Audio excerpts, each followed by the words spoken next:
Bonjour Claudia. Bonjour Elodie. Alors aujourd'hui, on se retrouve pour l'investigation numéro 239.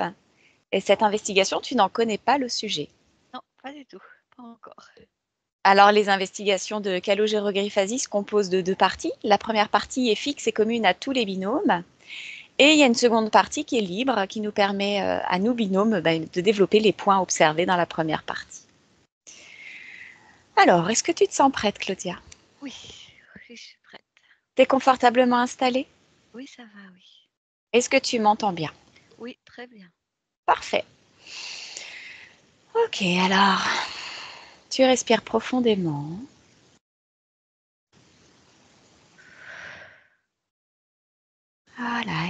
Voilà, t'en profites, elle expire là pour évacuer toutes les tensions du corps, tout en continuant de respirer profondément.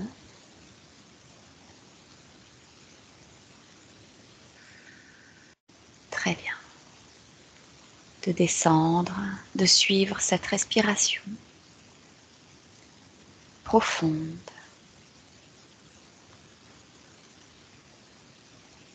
Et à l'expire, tu libères l'esprit de toutes ces pensées. Tout est calme et tranquille.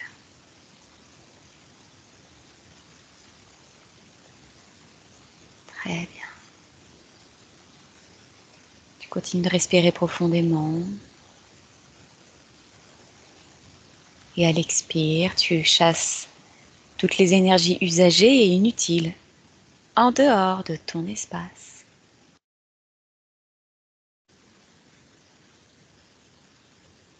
Tu t'installes dans tes fréquences,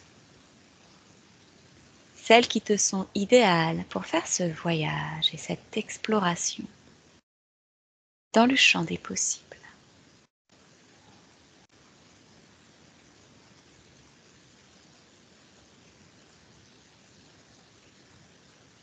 Et je t'accompagne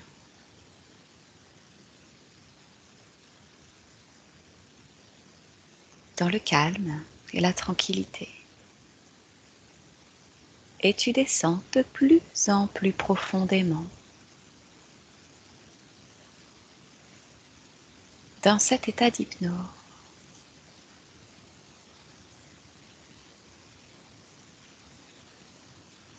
Et tu te sens vraiment bien, bien dans tes fréquences, bien dans cet état, prête pour ce voyage.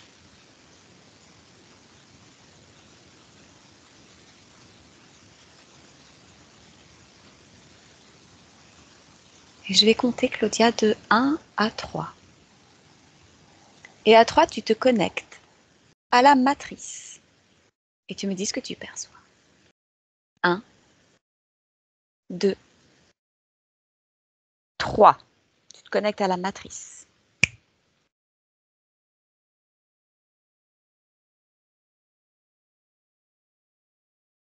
Alors, l'image que j'ai, Mhm. c'est l'image d'une enveloppe qui entoure la Terre et l'espace autour de la Terre avec les différentes planètes telles qu'on le connaît. D'accord. Prends un peu de perspective. Change de point de vue. De quelle planète s'agit-il? Tout ce qu'on appelle nous le cosmos, celle qu'on a identifiée. D'accord. Très bien. Claudia, qu'est-ce que la matrice et comment est-elle créée? Regarde. Et tu me dis ce que tu perçois. Je perçois deux sortes de vibrations, des vibrations fréquentielles en fait énergétiques dans cette matrice et des fréquences de vibrations de matériel technologique. D'accord. Donc de ce que je vois, ce serait un mélange d'éléments technologiques et d'éléments fréquentiels. Très bien. Ok. Et c'est une combinaison de ces deux-là qui constitue la matrice? Ou est-ce De que ce tu que je perçois... vois là, oui. Ok. Est-ce que tu perçois autre chose? Non. Ok. Très bien. Claudia, réalité ou fiction? Vivons-nous dans une simulation d'un métaverse? Qu'en perçois-tu? Réalité ou fiction? C'est un mélange des deux. Mm. C'est quelque chose qui nous apparaît comme une réalité à notre niveau vibratoire. C'est une réalité. Et à un autre niveau vibratoire, c'est une fabrication. Une sorte de... Je suis pas sûre qu'on puisse dire exactement le mot fiction. Ça vibre pas complètement. Et le mot simulation? Oui, il vibre plus juste, oui. Ok. Très bien. Alors donc, lorsque nous sommes dans cette simulation, existe-t-il un corps physique réel de base? De base, alors, la réponse qui est venue, c'était non. Hmm. Ça se présente comment? Qu'est-ce que tu perçois de ça? Donc, il y a cette réalité à notre niveau vibratoire. Là, est-ce que tu perçois un corps physique? Oui, voilà. Oui. Et je le perçois à ce niveau-là, oui. Et on est dans un autre niveau vibratoire, celui que tu observais tout à l'heure, qui est comme une simulation. Est-ce que là, il y a un corps physique? Oui ou non? Pour la plupart des humains, non. Mais je vois que sur d'autres plans, pour d'autres êtres, oui, il y a un corps physique. Mais je n'en vois pas pour les êtres humains. D'accord. Ok. Si, alors il y a autre chose qui vient. Oui. Il y a les transports à travers le temps. C'est-à-dire? C'est-à-dire que là, je vois un corps physique dans une autre dimension, dans un autre espace-temps. Et là, il y a un corps physique ailleurs.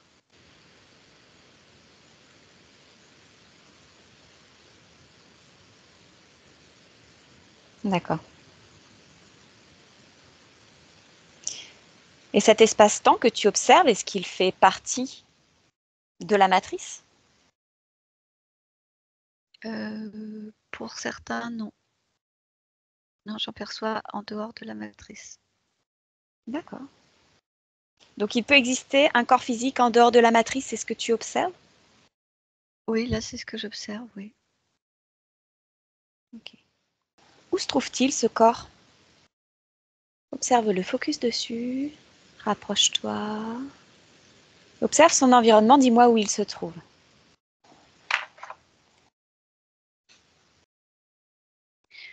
Alors, il est dans un... Là, celui que j'observe, en tout cas, il est dans Oui. un monde assez proche, qui ressemble assez au nôtre. Mhm.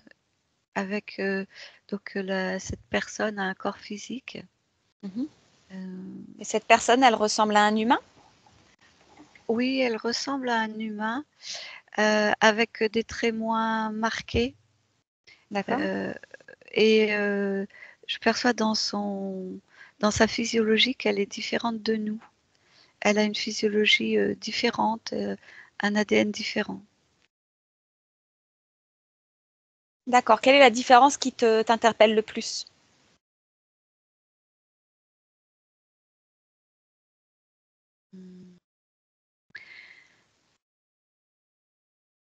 Ce que je pourrais dire de plus clair, en fait, c'est que c'est comme si une partie de son ADN était humain et l'autre partie était un mélange de différents apports. Je vois de l'animal et comment dire, comme du synthétique, oui, du synthétique, oui. D'accord. Ce monde que tu observes là dans cet espace-temps, est-ce qu'il appartient au système solaire ou est-ce qu'il est en dehors du système solaire? Il est en dehors. Enfin, en dehors du nôtre, quoi.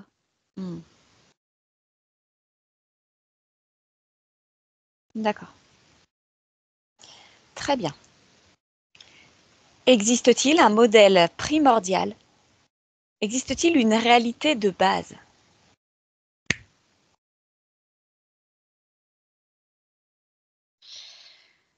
Je perçois pas d'informations qui vibrent avec ça. D'accord. Ok. Existe-t-il un lien entre la matrice et la partie subliminale? Que perçois-tu, Claudia? Le lien entre matrice et partie subliminale, existe-t-il un lien?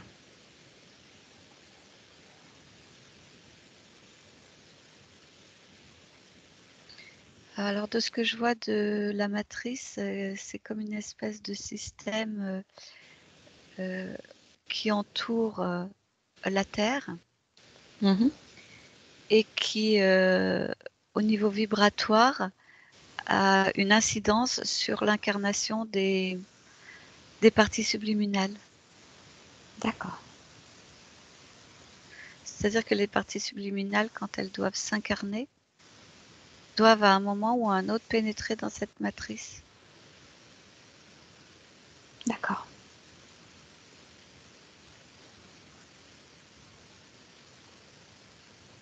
Ok. Donc ce lien, c'est au moment de l'incarnation.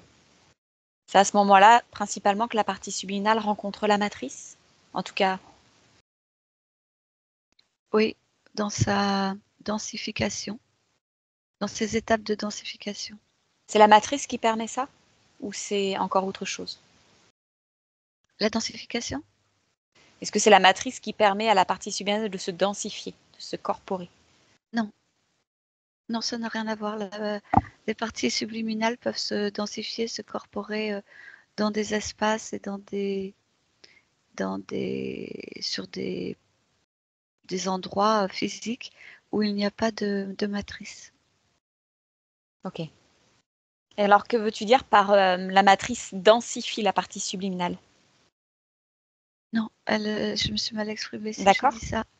C'est moi qui Elle t'ai ne densifie pas c'est la partie subliminale. Les parties subliminales, au cours de leur processus de densification vers la matière, qui à un moment ou à un autre doivent entrer dans cette zone, dans cet espace matriciel.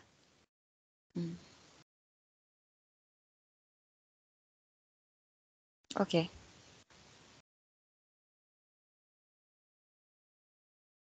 Et cet espace matriciel, qui ou quoi la dirige? Le dirige? Cette matrice.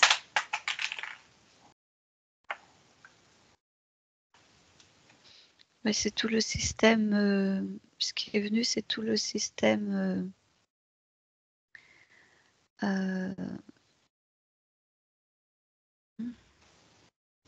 Oui.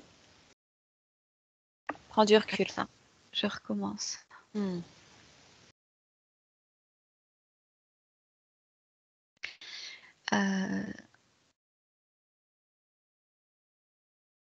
ce qui vient en fait, ce qui est présent, c'est tout le système de contrôle avec différents niveaux.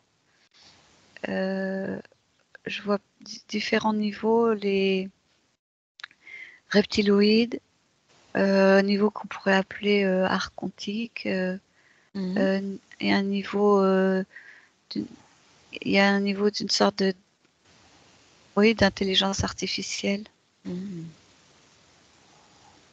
D'accord.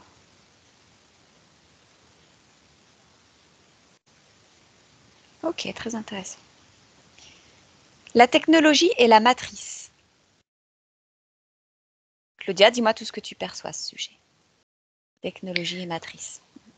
Bah, je perçois qu'effectivement, pour une grande partie, il y a une partie technologique qui a été mise en place et qui est entretenue et qui permet le fonctionnement de la matrice et qui est tout à fait liée et en corrélation étroite avec toute la partie énergétique et vibratoire.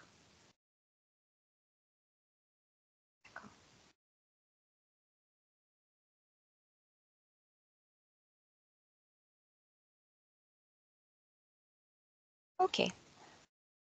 Et cette technologie, elle est issue de quelle... Elle vient d'où, cette technologie qui a créé la matrice? Remonte jusqu'à son créateur.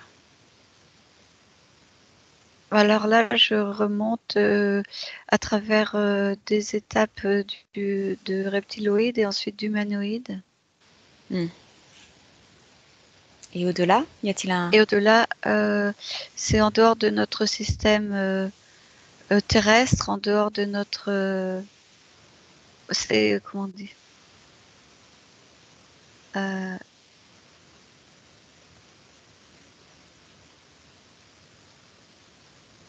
je suis complètement brouillée. Tout à l'heure, tu m'as parlé C'est... d'intelligence artificielle. Est-ce que c'est ça qui est, Non. qui est à le niveau supérieur de création de Non, cette technologie? non, il y a le niveau, je vois le niveau intelligence artificielle et au-delà, il y a une intelligence de conscience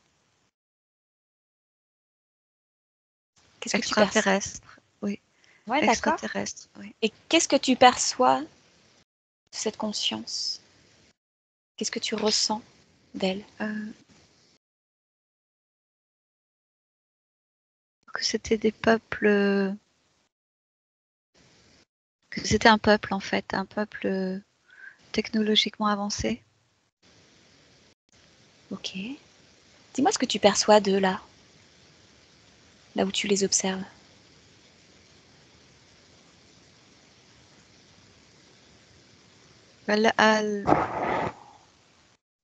Au moment où je les observe, ils sont dans une vibration de paix, de calme. Il y a de la sérénité qui se dégage. Ok. Mais avec un haut niveau technologique et des capacités d'exploration du champ de ce qui est manifesté à travers les différents systèmes solaires très très avancés. Et là, tu les observes, ils sont sur une planète, ils sont dans un vaisseau, ils sont où? Ah là, ils sont sur leur planète, oui. Elle ressemble à quoi, leur planète? Il y a différents niveaux. Il y a des êtres qui vivent à la surface, mais finalement assez peu. Et il y a beaucoup qui vivent à l'intérieur de la planète.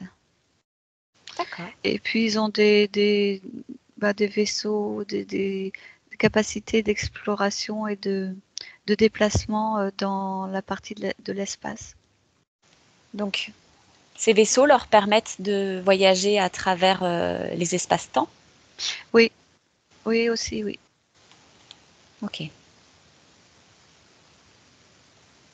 Dans notre temporalité à nous, Claudia, c'est quand, là où tu les observes?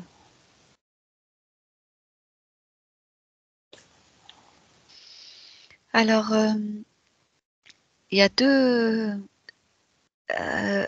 temporalités qui sont présentées. Une qui existe dans notre passé extrêmement, extrêmement lointain. Tu as un chiffre? au-delà de moins 40 000 ans. Mhm. 400 000 ans. 400 000. Mhm. Très bien.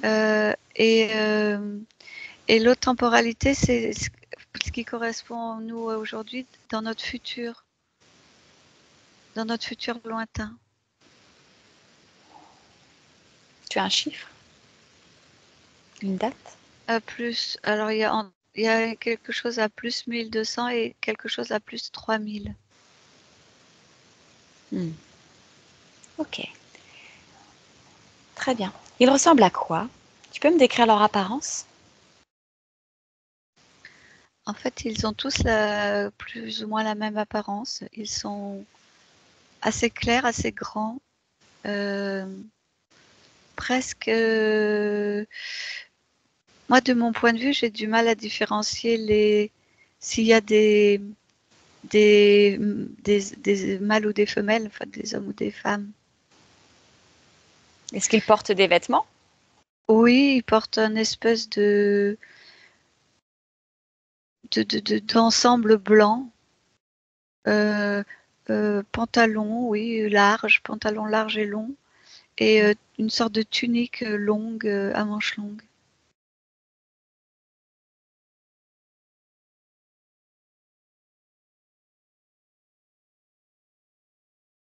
Ok. Est-ce qu'il y en a un qui te perçoit? Est-ce qu'ils ont perçu ta présence? Oui, ils perçoivent tout. Et comment réagissent-ils?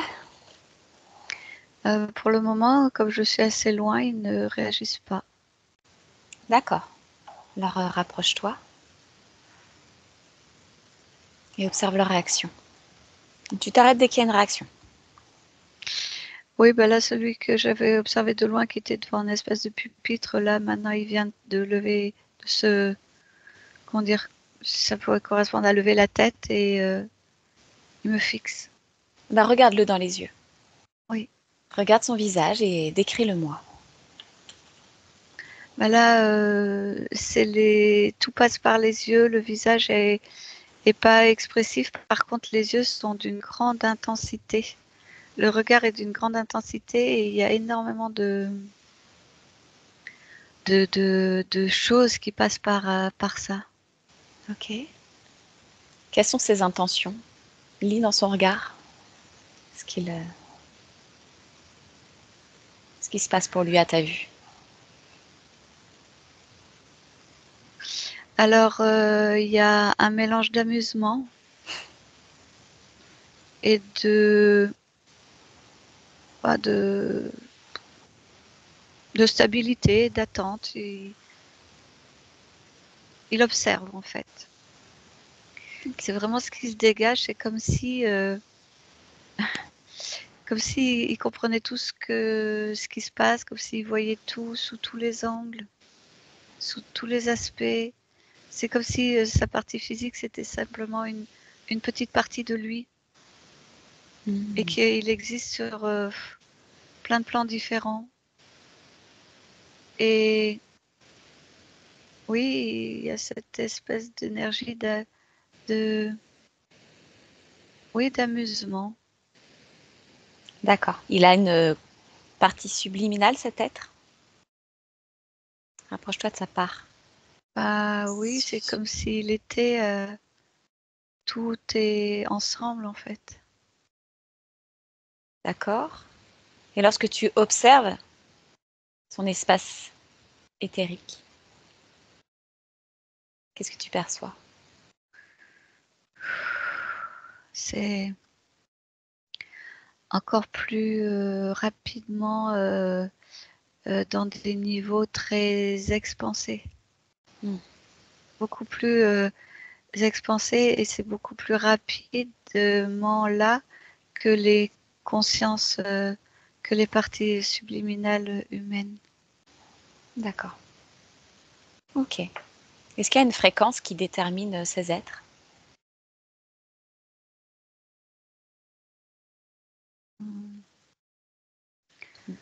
Oui, il y en a une, elle est difficile à exprimer, elle est comment dire, elle est de l'ordre du je fais ce que je veux, quand je veux, comme je veux, c'est tout est possible. Enfin, beaucoup est possible. Ok. Ok. Garde tes distances. Prends peut-être un peu de recul, Claudia. Et d'un point de vue plus global, excuse-moi, l'intention de ce peuple.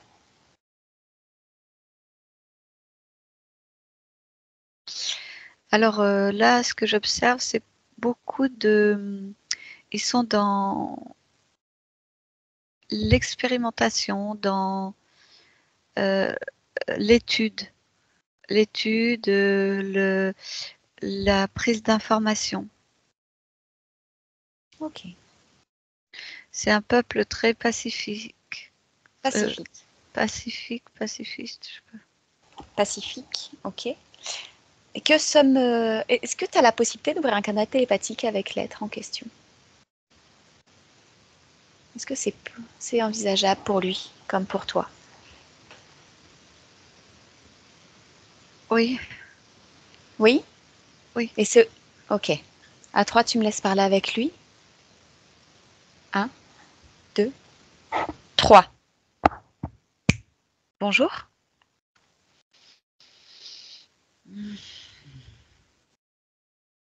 Est-ce que, est-ce que notre présence te dérange? Non, Non? non. Nous sommes des exploratrices et nous aimerions échanger avec toi. Oui. Oui. Comment peut-on t'appeler? Comment t'appelle-t-on? Raïm? Raïm. Non. Raïm? Raïma. Excuse-moi. Raïma.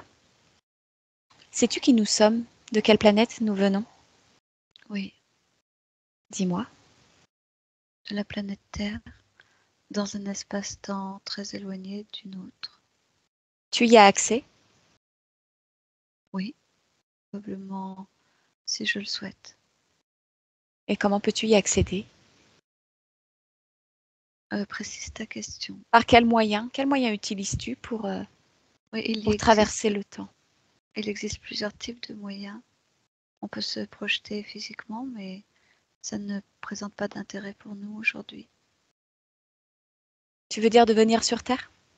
Oui, dans Ok. ta temporalité à toi, Et tu l'as déjà celle, fait?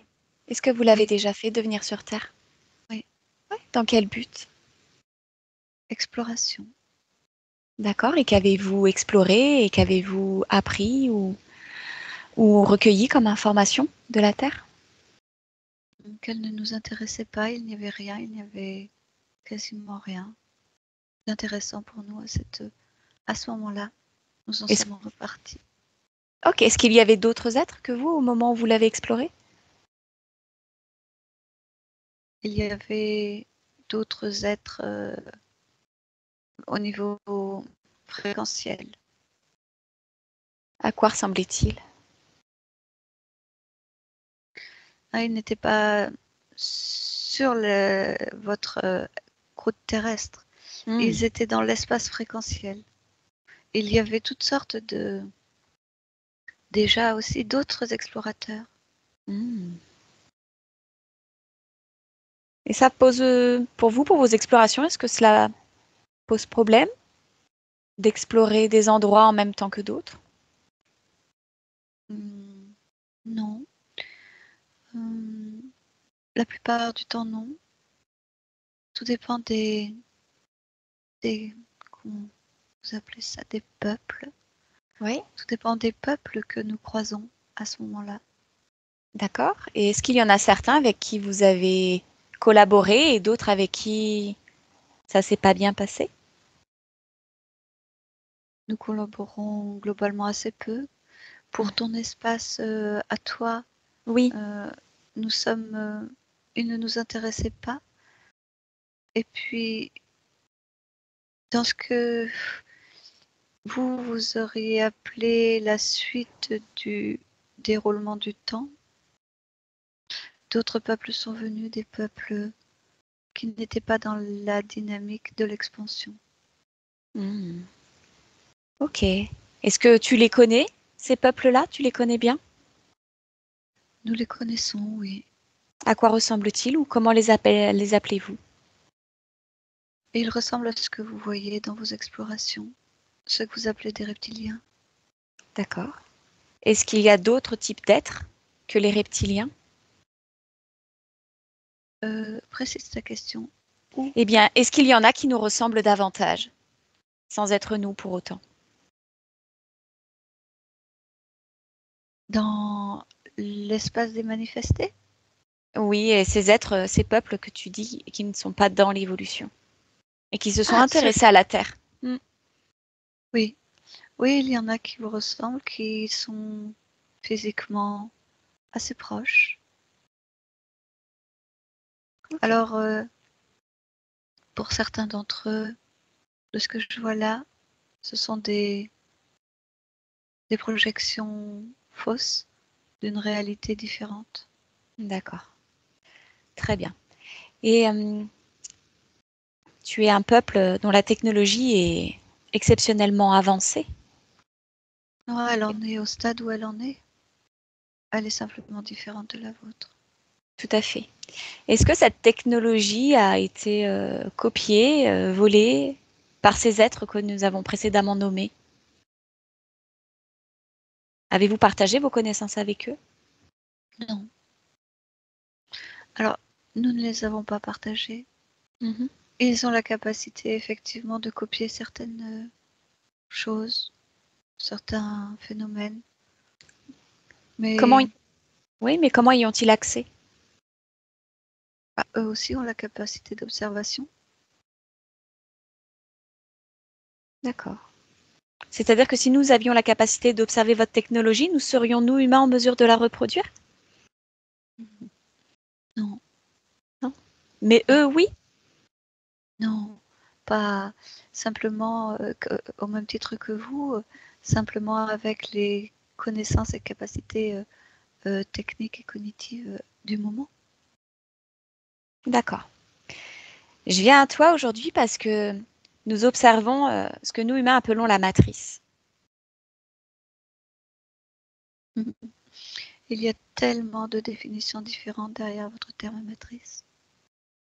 Quel terme, toi, est-ce que tu emploierais depuis ton point de vue? Tout dépend de quoi tu souhaites parler. Eh bien, j'aimerais comprendre comment est-ce qu'elle s'est créée, cette matrice, et par qui? Et par qui ensuite elle est maîtrisée et contrôlée? Ah. Je peux te donner des informations sur la matrice qui a été perçue par ton opérateur, mais Oui? pas d'autres informations. Alors, je t'écoute. La matrice qui a été visualisée est la matrice qui a été créée par les peuples dont l'expansion est tellement ralentie qu'elle en est presque inerte. Et ces peuples-là, ce sont lesquels? Essentiellement reptiloïdes. D'accord. Cette matrice, comme tu l'appelles, est Oui. de ce que l'on en a pu voir, une espèce de cocon, de bulles qui entoure votre système. Notre système solaire, tu veux dire? Ou au-delà? Hmm. Là intervient la notion du temps. Selon le point sur lequel on se place sur votre ligne temporelle, ils ont la capacité d'expandre cette bulle, ce champ. Hmm. D'accord. Ok. Est-ce que tu peux m'en dire plus sur cette technologie qui constitue la matrice? Non, nous ne nous sommes pas intéressés à ce qu'ils avaient mis en place. Ok. Très bien. Claudia a détecté qu'il y avait effectivement une technologie particulière associée à une vibration fréquentielle particulière. Est-ce que tu veux bien observer et me dire ce que tu perçois? Cela dépasse le champ de mes intentions. Ok, très bien. En parlant d'intention, est-ce que tu connais les intentions des reptiloïdes d'avoir mis en place cette matrice autour de la Terre, autour de notre espace? Non, Non? la réponse dépasse mes intentions d'échange d'informations. Ok. Y a-t-il une information que tu souhaites échanger avec nous, terriens, par rapport à notre situation dans la matrice?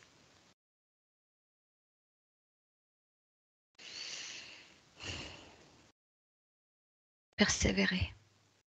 Ok. Très bien.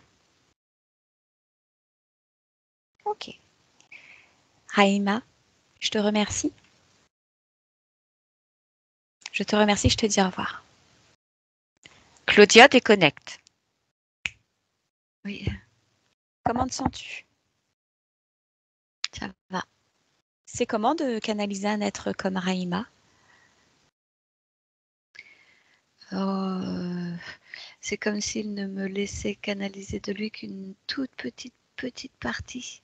Ouais. Ok. Est-ce que tu as capté des informations? Oui, il était très. Il y a un moment où il ne voulait pas, comment dire, aller voir les informations que tu demandais sur le système mis en place autour de notre terre, en fait, parce que c'était comme une intrusion chez quelqu'un d'autre, en fait. Ils ont l'air d'avoir des champs exploratoires, mais dont la limite est le respect du territoire de l'autre. C'est ça. Ok. Parce qu'effectivement, la Terre, visiblement, lorsqu'ils ont visité la Terre, elle ne les a pas particulièrement intéressés, contrairement aux reptiliens. Oui. Ok. Très bien. Alors, du coup, tu déconnectes de ce peuple, Claudia. Oui, ça y est, oui. Ok. Et rapproche-toi. Rapproche-toi des reptiliens dont il est question. Oui. Est-ce que tu en perçois un en particulier? Ou une scène en particulier? Là, en fait, la scène qui est venue, c'était, comment dire, peu après, en termes de temporalité, peu après que ce peuple soit arrivé sur la Terre. Donc, ils avaient encore comment dire, une enveloppe physique sur la Terre. Les reptiliens? Oui. D'accord. Donc là, tu sais ce que tu observes. Ils ont une enveloppe charnelle, une incarnation terrestre au moment où tu observes. Oui. Ok. Qu'est-ce qu'ils font? En fait, ils sont en train de mettre en place un système de vie, de survie physique, de nourriture, ils mettent en place, oui, comment dire, une colonisation. Ils sont eux-mêmes en état de survie sur Terre? Oui, ils viennent de leur planète à eux. Ils sont là, je les vois sur la Terre. Et donc, ils mettent en place un système pour continuer à pouvoir vivre sur place. Qu'est-ce qui les a amenés sur Terre? L'image qui est venue, c'était une énorme explosion, a priori un crash ou un...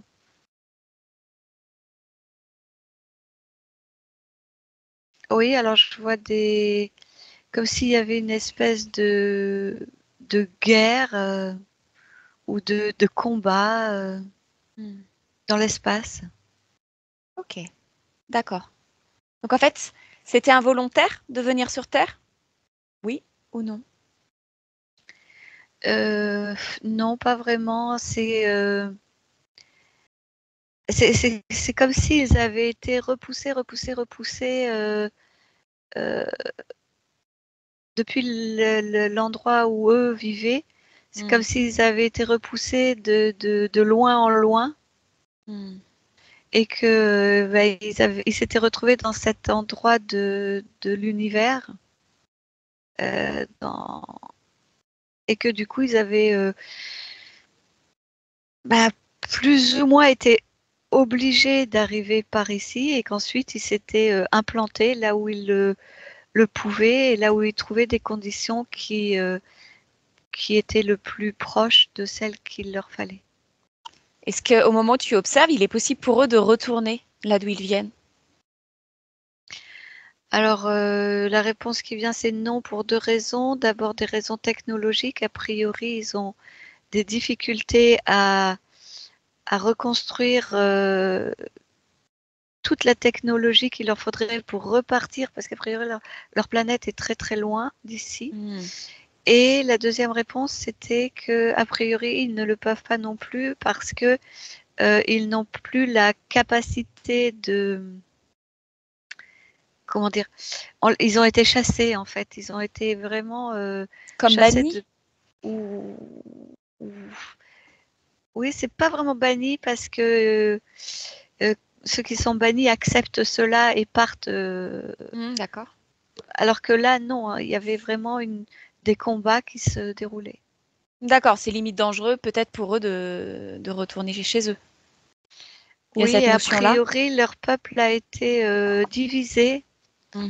et la fraction qui est arrivée sur la Terre n'a pas la capacité, euh, même guerrière, enfin, en nombre, en technique, de revenir ou de s'installer ailleurs, quoi. D'accord. Ok. C'est pareil en termes de temporalité. C'est quand sur Terre, ce que tu observes? Il y a- Tu as une date, un nombre d'années? Alors, moins 360 000. D'accord. Observe s'il existe déjà d'autres formes de vie sur Terre, type humain, humanoïde.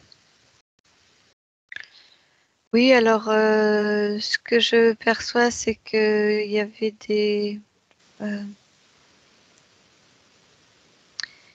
oui, des peuples, euh, oui, type humanoïde, euh, qui dégagent une lumière, oui, qui dégagent une lumière.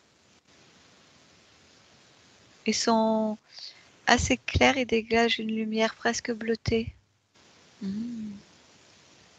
À quoi ressemble-t-il?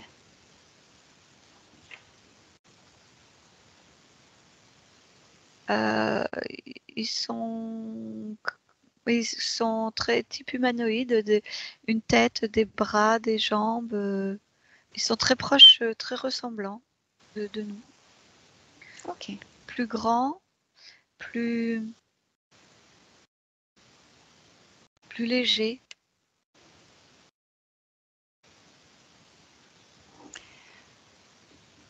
Lis l'ADN éthérique de cet être, Claudia.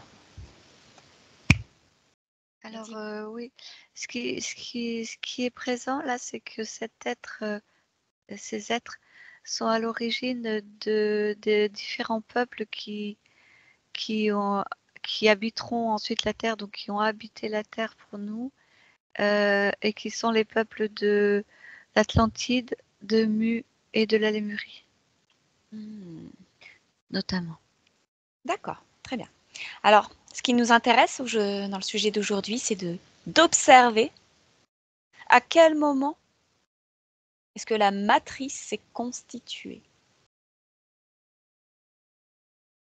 Par quel procédé? Pour quelle motivation? Alors, en fait, c'était beaucoup plus tard.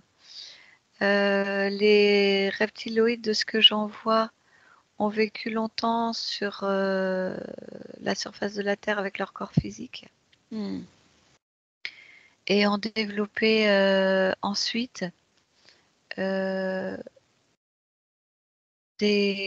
comment dire, parce qu'ils étaient venus avec un corps physique, mais ils avaient aussi un corps vibratoire très présent, très développé et avec lesquels ils étaient en symbiose et en fonctionnement très fluide.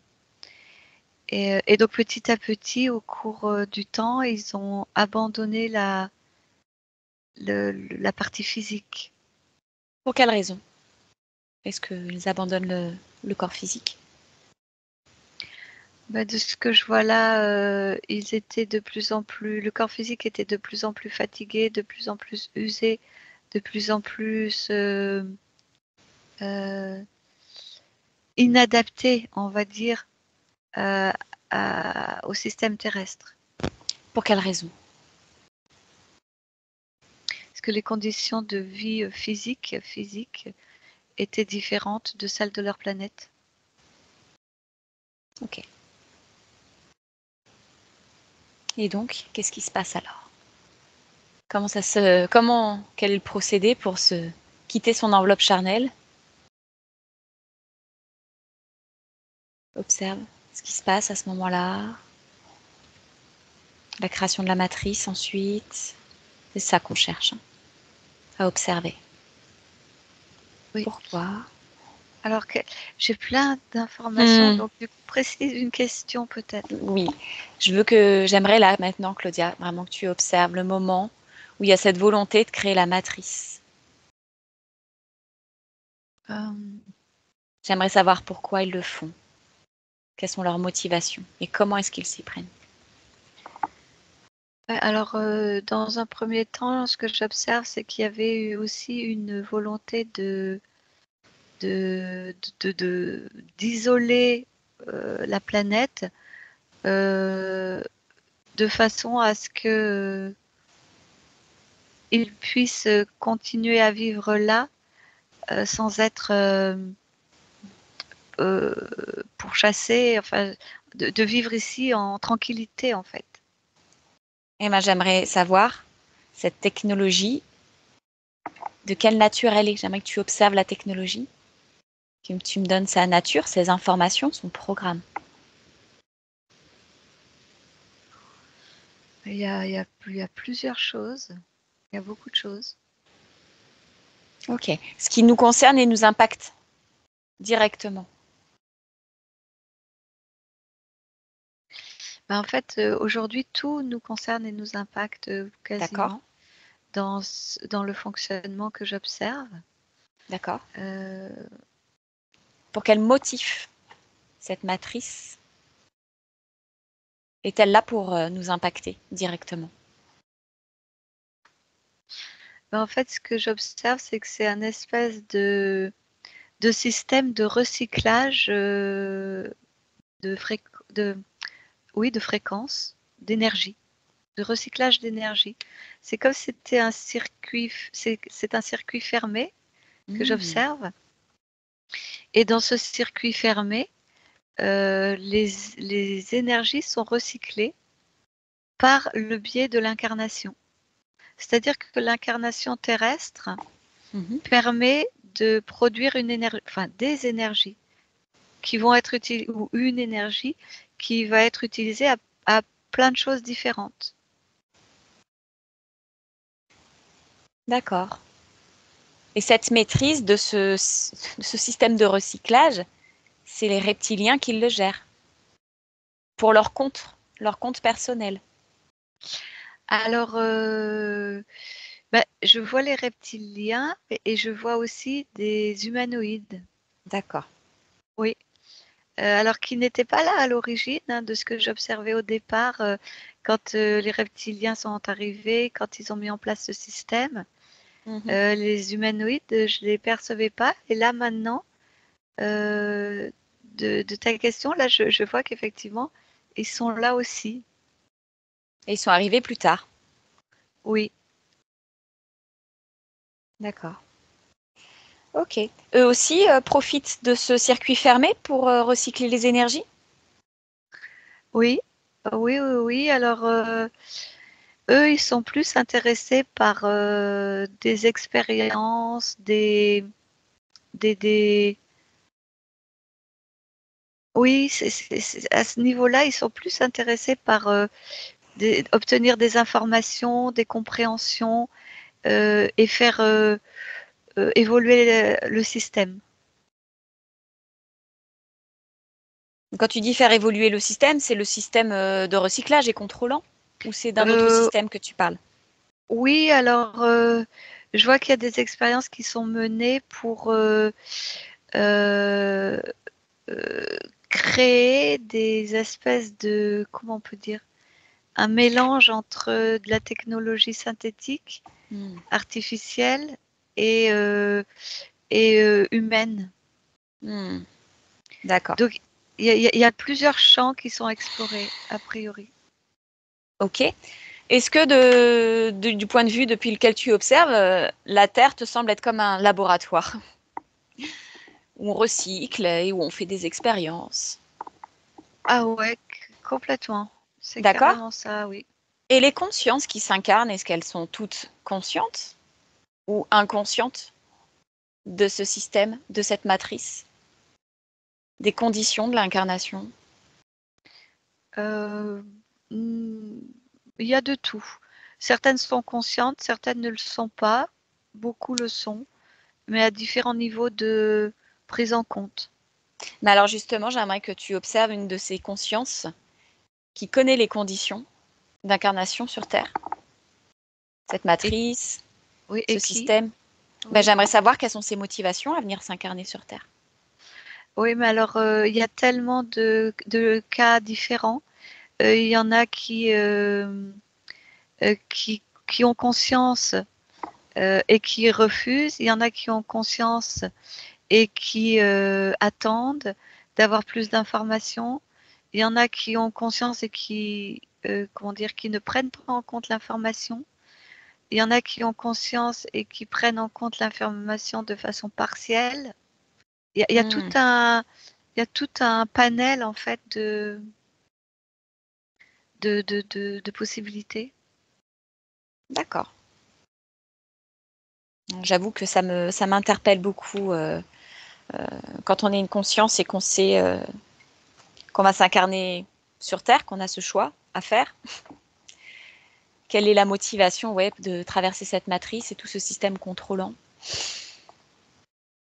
Est-ce que peut-être une conscience en particulier aimerait partager ça avec nous? Alors, qu'est-ce que je dois trouver comme conscience? Une conscience qui Bah, peut-être là souhaite une conscience qui s'incarner, souhaite. Ouais, ouais. mais avec quel niveau de conscience du Mm. système interférent? Eh ben avec le plus haut possible, Ok. le plus haut que tu trouves. Oui, ben, j'en ai une. Alors elle est restée libre. D'accord? Et qu'est-ce qu'il demande lui, ce qui l'a motivé? Prends l'information. Sa motivation à s'incarner sur Terre, dans ce système.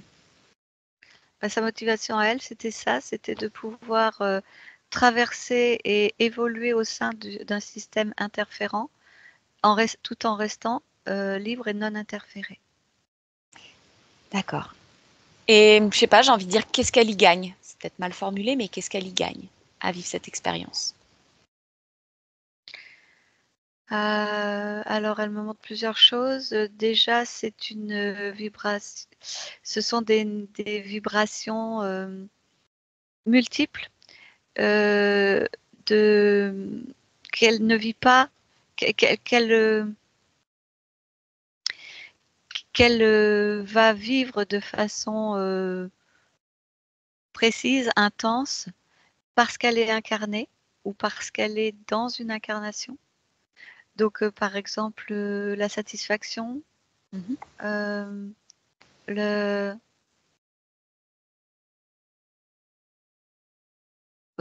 oui, tout ce qui tourne autour de la satisfaction d'avoir réussi cette, ce, ce, ce, ce challenge, cette mission qu'elle s'était donnée. C'est une mission individuelle ou qui a vocation collective? Alors oui, elle me dit qu'elle a connaissance de vocation collective, mais que elle, c'était c'était individuel. Ok. Est-elle actuellement incarnée sur Terre au moment où nous lui parlons, dans notre Oui, présent? oui. Ok. Comment se passe son expérience? Alors, c'est une expérience qui se déroule depuis plusieurs vies et qui se déroule au Japon, et elle arrive maintenant à avoir comme il y a eu un déroulé très long dans le temps physique, elle a des informations très intéressantes sur l'évolution euh, de, de tout ce qu'elle expérimente depuis la première incarnation. C'est-à-dire qu'à l'époque, c'était dans le Japon très ancien, une façon de vivre et d'être en échange, en lien avec la vie, qui est extrêmement différente de celle qui est expérimentée aujourd'hui. D'accord. Et c'est par ce biais-là, comportemental, terrestre, qu'elle a su garder son intégrité et sa liberté d'un point de vue ésotérique, entre autres? Non, non, c'est pas dans ce sens-là, c'est dans le sens inverse. C'est qu'elle elle était venue avec toutes les informations nécessaires et suffisantes pour pouvoir rester libre tout au long de ses incarnations successives. Successives dans le temps linéaire tel Oui, que nous, on le connaît. très bien. Ok. A-t-elle prévu de poursuivre encore ses expériences terrestres après celle-ci? Oui. Ok. Est-ce qu'elle s'est fixé un objectif à atteindre? Non, non, non, pour le moment, elle explore la dimension temporelle à travers des vies, mais elle explore la dimension temporelle. D'accord. Et de son point de vue à elle de conscience libre, elle a donc accès à toutes les informations de la matrice? Alors, elle dit qu'elle pourrait, mais qu'elle s'est coupée de ça, qu'elle a fermé, disons, qu'elle a fermé toutes les informations parce que d'abord, c'était pas son champ exploratoire, ça ne l'intéressait pas. Ok. Donc voilà, pour discuter de technologie et de fréquences vibratoires de la matrice, qu'est-ce que ça résonne? Elle est pas intéressée par cet aspect-là. Bon, bah tant pis pour nous. Ok, Claudia, tu la remercies. Déconnecte. Oui, ça y est. Ok. Bon. Ok. Est-ce que la technologie qui permet de créer la matrice, cette technologie, nous, humains, on y a accès? Et cette Alors répète ta technologie, question. la technologie, voilà, savoir si nous, maintenant, on a atteint un niveau technologique qui nous permettrait de contrecarrer celle de la matrice. Non, Pas non, encore? non, non, non, pas du tout, non. Non, au niveau technologique, non, pas du tout. Ok. D'accord. Et puis c'est encore plus compliqué que ça parce que en fait, les progrès technologiques que l'on fait sont intimement liés et souvent suggérés par le système contrôlant. D'accord. Et non, pour contrecarrer la matrice au niveau technologique, je vois pas de possibilité. D'accord. Et donc, il nous reste une possibilité via le champ fréquentiel Oui, vibratoire? oui, oui, je vois plus à ce niveau-là, oui. D'accord. Ok. Très bien. Ok, Claudia, allez. Tu déconnectes de tout ce que tu observes. Il est temps de rentrer de ce voyage et de cette exploration. Tu déconnectes de tout et de tous à 3. Tu reviens dans ton corps. tu reviens chez toi et tu reviens dans ton espace, dans ton corps, toujours dans tes fréquences. Tu respires profondément. Voilà, pleinement rentré. Tu poses tes bagages. Voilà, et tu apprécies de te retrouver dans ton environnement, dans ton ici et maintenant. Et à deux, tu crées pour toi les fréquences idéales pour vivre pleinement ton incarnation de Claudia en juin 2024. Profitez de chaque journée. Profitez de tous tes sens et de ta pleine santé pour vivre pleinement ton instant présent. Et tu respires avec plaisir, aisance et fluidité. Tout est calme et tranquille. Tu te sens aligné, centré avec celle que tu es, dans toutes les dimensions de ton être. Voilà, et tu génères pour toi des énergies qui vont venir réveiller chacun de tes muscles, faire bouger tes bras, tes orteils, tes doigts. Et tu prends une profonde inspiration pour te réveiller, de la tête aux pieds, des pieds à la tête, et tout ton esprit est éveillé. Et à 1, tu rouvres les yeux. Ah, Là, tu nous as fait un sacré voyage là. wow. Benvenuto a questo nuovo video di Disclosures. Oggi parliamo della cosiddetta sessione di ipnosi investigativa. In realtà non esiste una sessione di ipnosi investigativa. Non che non si possa fare investigazione di ipnosi, però è che non esiste una sola sessione di ipnosi per dire si è fatta investigazione, per prendere quell'informazione come buona. Perché? Sappiamo intanto che l'informazione che arriva in ipnosi è molto contaminata, la percentuale di inquinamento dell'informazione è altissima.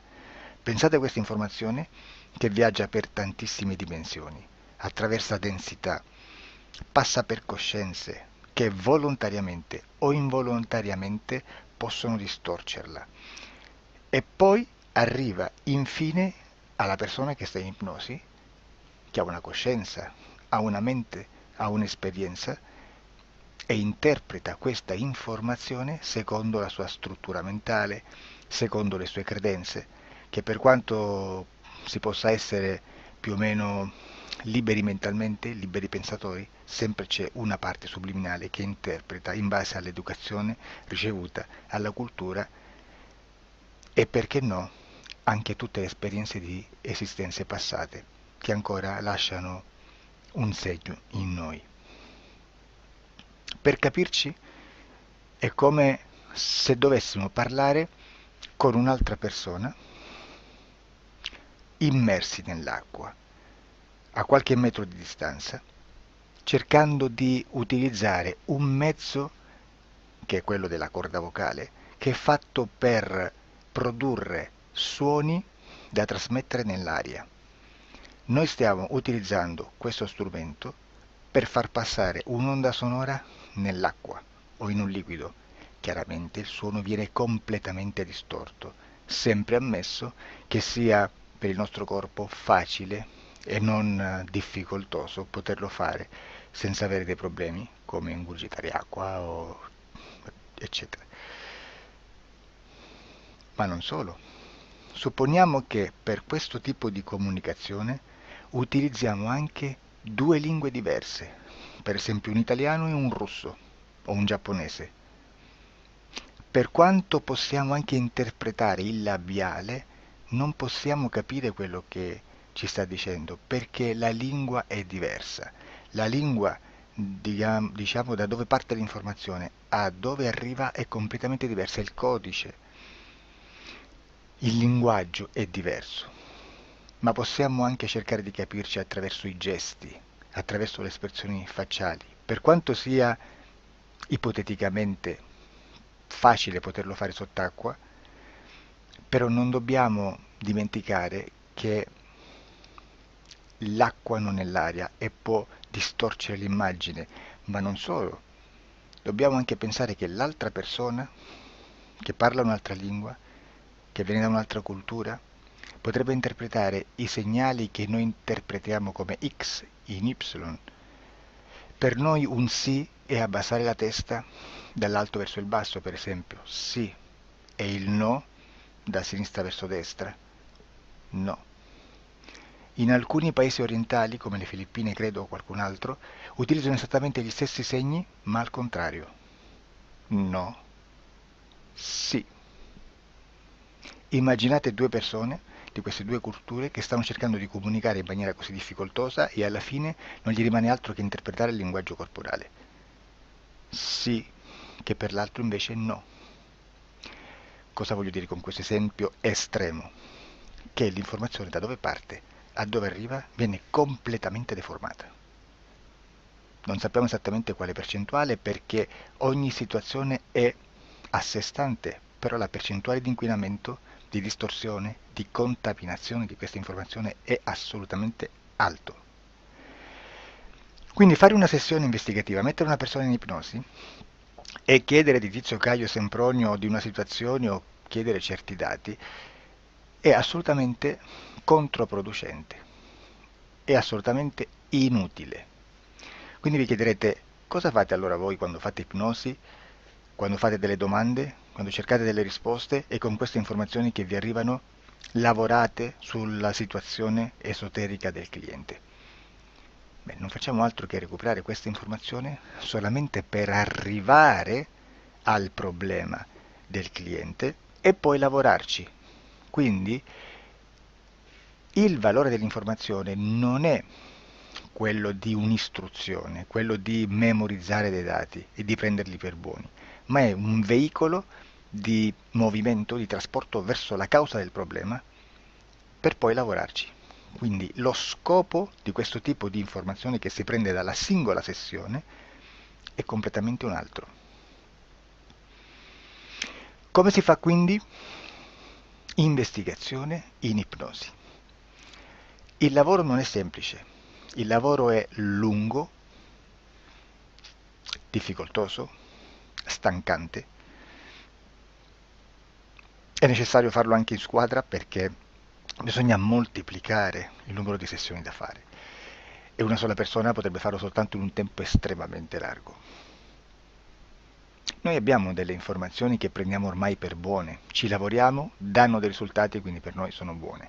E come abbiamo fatto ad avere queste informazioni? Per esempio, come facciamo a sapere che un extraterrestre chiamato il cosiddetto grigio è più o meno alto X, poi ci sono magari quelli anche un po' più alti, ma hanno un corpo strano, hanno una pelle grigio-verde, hanno degli occhi grandi a mandorla, neri, senza una pupilla visibile, non hanno quasi bocca, né naso, né orecchie, hanno soltanto delle fessure, non hanno organi genitali, hanno degli arti molto più lunghi rispetto alla proporzione che potrebbe avere il corpo umano, e di solito hanno meno dita delle 5 del corpo umano, eccetera, eccetera, eccetera. O se no prendiamo un altro tipo di essere che possiamo incontrare in ipnosi, come facciamo a dire che hanno delle somiglianze con i rettili, gli animali rettili terrestri o gli animali, gli invertebrati, gli insetti terrestri?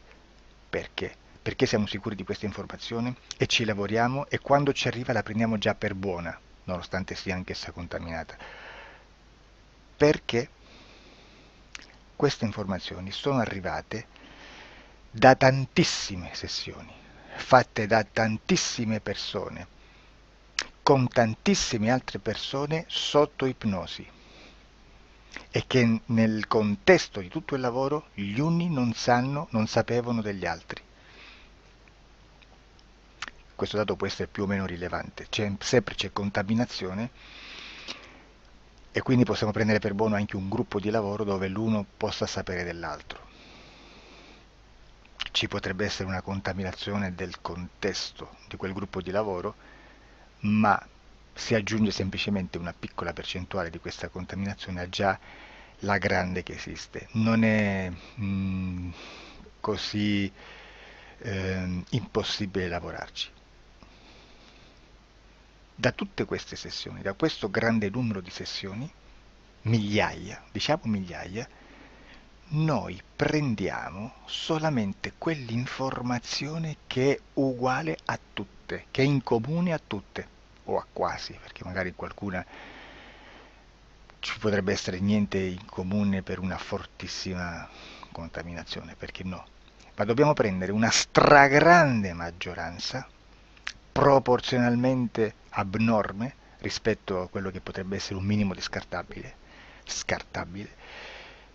e lì possiamo prendere per buona questa informazione. Quindi se noi su 10.000 persone diverse, con operatori anche diversi, in cui in ogni sessione vediamo un essere che più o meno ha le stesse caratteristiche del grigio o dell'insettoide, a forma di mantide religiosa, o il rettile a forma di lucertola, per esempio, di serpente o di quello che sia, o se vediamo il pianeta Marte più o meno di colore rosso, o se vediamo dei sotterranei eterici, non fisici, nel sottosuolo terrestre, soprattutto sotto le grandi città, dove c'è concentrato molto potere, molta energia di questo tipo, e chi più ne ha chi più ne metta. Se vediamo degli impianti che hanno certi tipi di funzioni, certi tipi di forme in certe parti del corpo, e questa informazione la ritroviamo tutta o quasi in tutte le sessioni fatte,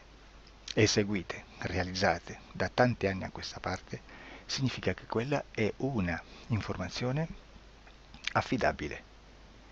E vi posso garantire che stiamo parlando di una percentuale bassissima. Su un 100% staremo, credo, forse più in basso di un 2-3%. Immaginate, tutto il resto è spazzatura, è informazione spazzatura. Sì, spazzatura.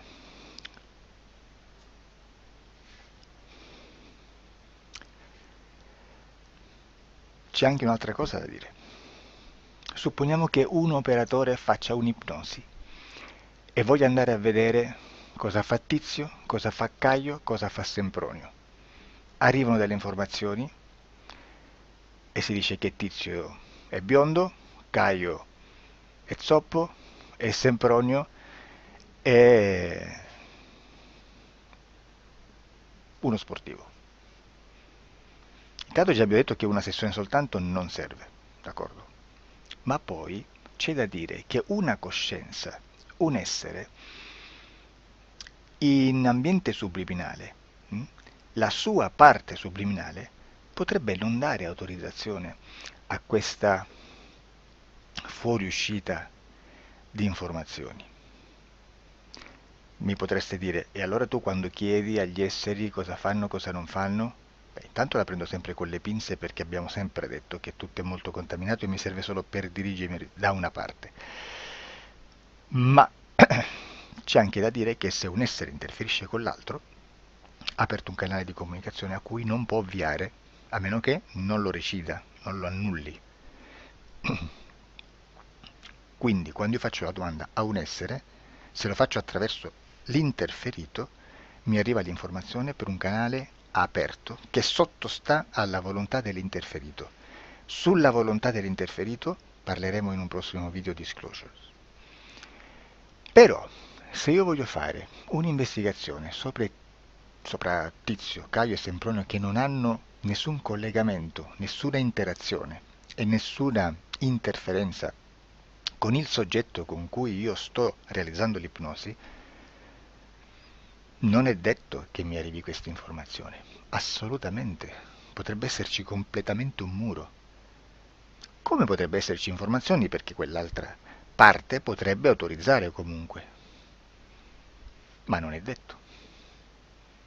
E comunque quando ci arrivano informazioni, in una situazione di non interferenza o non interazione, non possiamo sapere esattamente se sono informazioni che ha autorizzato la parte subliminale dell'altra persona o dell'altro essere, o qualche altro essere, qualche altra entità furba approfitta della situazione, osserva quello che sta succedendo, si mette in mezzo, si fa passare per l'altro e dà informazioni, ovviamente distorte, prima perché poi non è detto che debba conoscerle, e anche se fosse potrebbe manipolarle a sua volontà e a suo vantaggio. E quindi immaginate che situazione ridicola ci si viene a trovare, in quale situazione ridicola ci si viene a trovare in questi casi. Da qui si vede quando un operatore riesce a utilizzare l'informazione in ipnosi come per lavorare su un soggetto. Da qui l'osservatore attento delle sessioni di ipnosi riesce a capire se quell'ipnosi è un'ipnosi affidabile, un'ipnosi con un livello di informazione certa, con una alta percentuale di informazione certa. Non vi nascondo che in futuro potrei anche impostare un lavoro per decifrare che livello di certezza di informazione c'è in un'ipnosi, analizzandola e spiegando il perché, spiegando i meccanismi di analisi di un'informazione in ipnosi, che poi anche è molto istintivo. Supponiamo che dobbiamo cercare un'informazione su internet, per esempio un fatto di cronaca. Voi preferite mettervi su un sito ufficiale? A caso. L'ANSA in Italia, ADN Kronos, qualche telegiornale che per quanto possano manipolare l'informazione ad alti livelli, comunque possiamo dare affidabile la fonte dell'informazione che viene trasmessa. Non possono trasmettere una bufala sicuramente.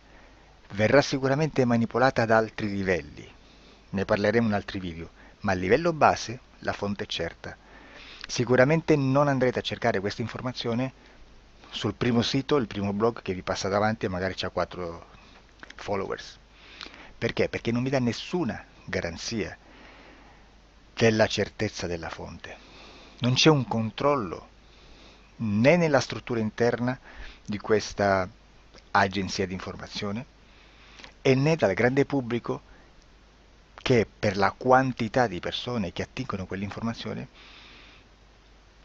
si può dedurre se l'informazione è certa o meno, perché è un'informazione che passa in un pubblico così vasto che se ci dovesse essere una distorsione con la realtà è molto probabile che venga fuori.